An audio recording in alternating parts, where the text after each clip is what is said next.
Bismillahirrahmanirrahim. Assalamualaikum warahmatullahi wabarakatuh. Untuk anak-anakku kelas 12 akuntansi, semoga kalian semua dalam keadaan sehat walafiat dan selalu dalam lindungan Allah Subhanahu wa taala di masa pandemi Covid-19 ini. Baik, untuk anak-anakku kelas 12, untuk mata pelajaran akuntansi manufaktur di pertemuan kedua ini, saya akan menjelaskan mengenai pencatatan dalam jurnal khusus, posting ke buku besar, kemudian buku besar pembantu, dan buku besar pembantu hutang ya. Nah, di dalam jurnal khusus ini terdapat 5 jurnal yang sudah kalian pelajari, yaitu jurnal pembelian sampai dengan jurnal umum. Nah, kemudian jurnal pembelian pengertian dipergunakan sebagai khusus untuk mencatat pembelian barang yang dilakukan secara kredit ya. Ini adalah contohnya sebagai bukti jurnal pembelian ya, yang terdiri dari tanggal, nomor faktur, akun yang dikredit sampai dengan yang dikredit adalah hutang dagang. Oke, kemudian selain dari untuk pencatatan jurnal pembelian, nah di sini adalah ada beberapa contoh kasus yang termasuk ke dalam jurnal pembelian. Ya, caranya atau ciri-cirinya seperti apa?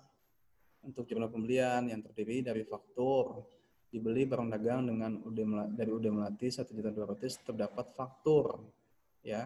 Kemudian yang kedua ada yang namanya syarat atau termin pembayaran ya, seperti dibeli barang dagang UD Mekar syarat 230 N30.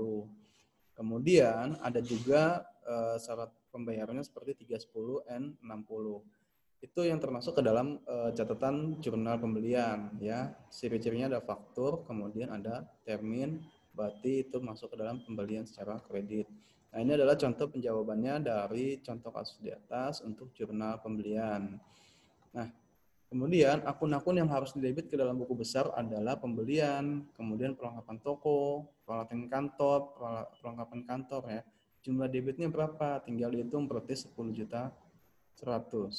Nah, dari transaksi debit dan kredit untuk jurnal pembelian, yaitu debit dan kredit harus sama, yaitu 10.100.000. Masing-masing adalah 10.100.000.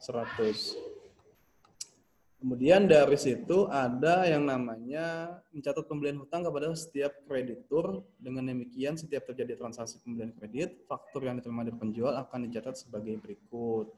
Yang pertama, dalam jurnal pembelian itu ada untuk kepentingan posting akun pembelian dan akun hutang dagang dalam buku besar.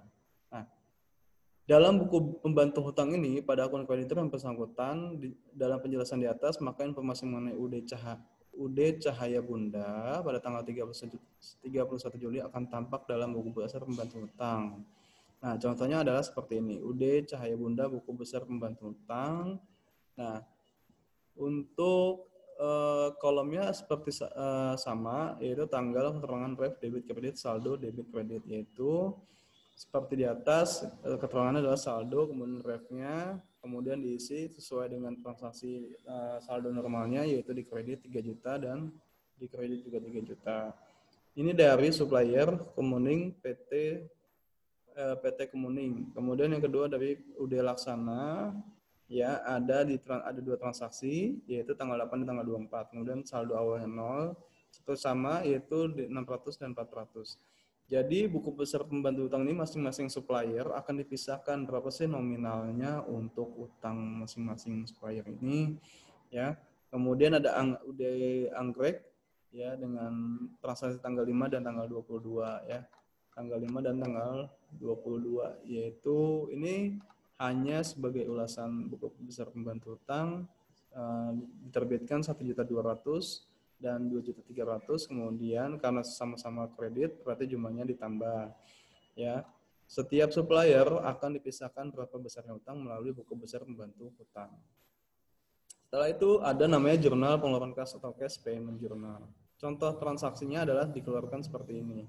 Ya, ini adalah transaksi yang tergolong atau yang termasuk ke dalam jurnal pengeluaran kas. Yang dimaksud jurnal pengeluaran kas meliputi pembayaran dengan uang tunai atau menyerahkan cek atau giro biliat kepada pihak yang berhak menerima pembayaran. Nah, dalam perusahaan besar merupakan suatu keharusan untuk menyetor uang yang diterima perusahaan ke bank. Sedangkan pembayaran kepada pihak lain harus dilakukan dengan melakukan cek atau giro melalui bank. Hal tersebut dilakukan untuk kepentingan pengawasan kas, ya. Kemudian ini salah satu contoh transaksi atau kasus, dan ini adalah jawaban dari kasus di atas, jurnal pengeluaran kas, ya. Nah, ini seperti poin-poinnya, akun debit dan akun kredit memang harus sama, seimbang.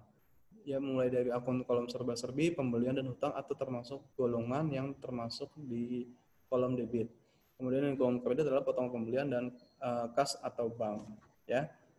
Nah, kemudian akun yang harus didebit adalah sebagai berikut: beban gaji sebesar 2.800.000, asuransi dibayar di muka, perlengkapan kantor ya sebesar 100.000 dan 90.000, beban listrik telepon 120.000, beban iklan 200.000, beban angkut masuk 250.000, Ref Yusuf 500.000, pembelian 3 juta, hutang dagang 4.900.000. Maka jumlah yang didebit adalah 11.985. Berarti ini harus sama dengan kolom kredit, maka nominal adalah 11.985.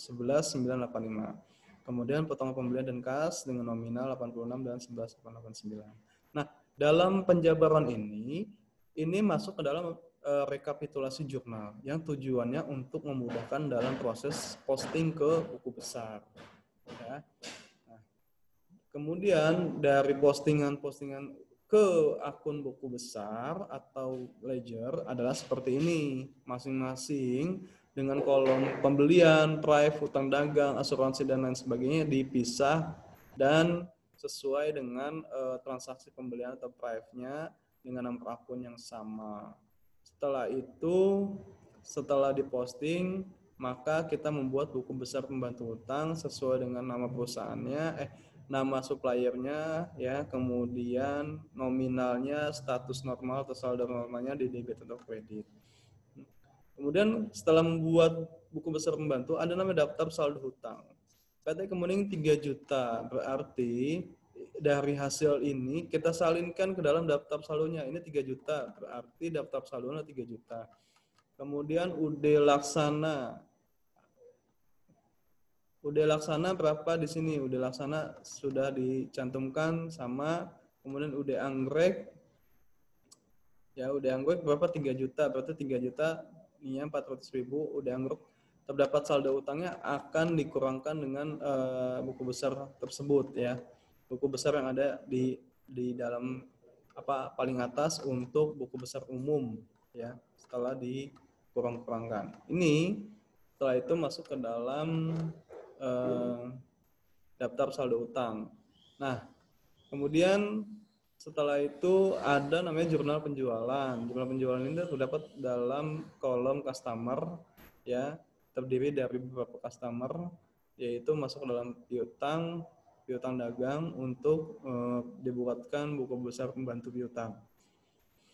Nah, buku besar pembantu piutang ini dengan nama customer yang berbeda-beda, ya, sampai dengan cipta usaha, ya, dengan saldo normalnya adalah yang tadinya utang di kredit, kemudian kalau piutang di debit. Nah, kemudian ini adalah contoh bukti kas masuk. Bukti kas masuk dalam penerimaan kas, ya. Penerimaan kas adalah contohnya yang terjadi adalah seperti ini. Ini adalah masuknya dalam cash receipt journal atau CRJ, ya.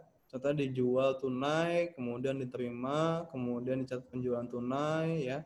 Kemudian diterima cek penjualan tunai dan lain sebagainya. Ini masuk dalam penerimaan kas, ya.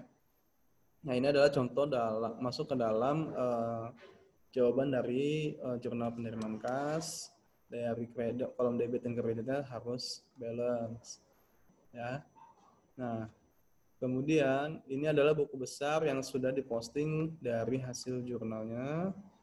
Kemudian ada namanya jurnal umum. Jurnal umum ini adalah untuk mencatat pengembalian retur, ya, dan mencatat untuk HPP, harga pokok penjualan. Oke. Dari saya cukup untuk pertemuan yang kedua di akuntansi manufaktur ini. Jika nanti ada yang ingin bertanya bisa japri atau telepon ke saya mengenai materi tersebut, ya. Dan jangan lupa dari materi tersebut akan saya upload di YouTube dan kalian silakan mengomentari kolom kehadiran untuk status hadir di daftar hadir pelajaran saya. Kurang lebihnya mohon maaf. Terima kasih. Assalamualaikum warahmatullahi wabarakatuh.